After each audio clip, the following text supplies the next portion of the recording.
Welcome back. આગળ વાત કરીએ તો કચ્છ જિલ્લાને નવા 552 શિક્ષકો મળ્યા। આજે વિદ્યા સહાયકને નિમણૂક પત્રો આપવામાં આવશે। કચ્છમાં વિદ્યા સહાયકની સ્થળ પસંદગી પ્રક્રિયા પૂર્ણ થઈ છે। 2500 વિદ્યા સહાયકની ભરતી સામે માત્ર 952 જેટલા શિક્ષકોની ભરતીની જાહેરાત બાદ પણ શિક્ષકોની ઘટ યથાવત છે। વધુ માહિતી મેળવીએ સંવાદદાતા અલ્પેશ ગોસ્વામી આપણી સાથે જોડાયા છે।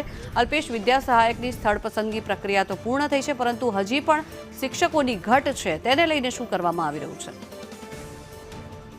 કચ્છ જિલ્લામાં સૌથી વધારે શિક્ષકોની ઘટ હતી અને આ ઘટ પૂરવા માટે રાજ્ય સરકાર દ્વારા સ્પેશિયલ ભરતીની જાહેરાત કરી હતી।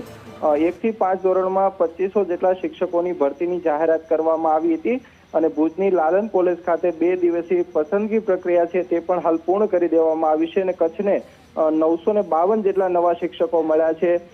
જે રીતે કચ્છમાં શિક્ષકોની ઘટ છે, સૌથી વધારે અંતરિયાળ અને છેવાડાના વિસ્તારમાં શિક્ષકો નથી, તેવી સ્થિતિની અંદર 952 જેટલા જે શિક્ષકો મળ્યા છે તેના સામે હજુ પણ આ ઘટ છે તે યથાવત રહે તેવું લાગી રહ્યું છે। જો કે તમામ વિદ્યા સહાયકોને આજે નિમણૂક પત્રો છે તે આપવામાં આવશે।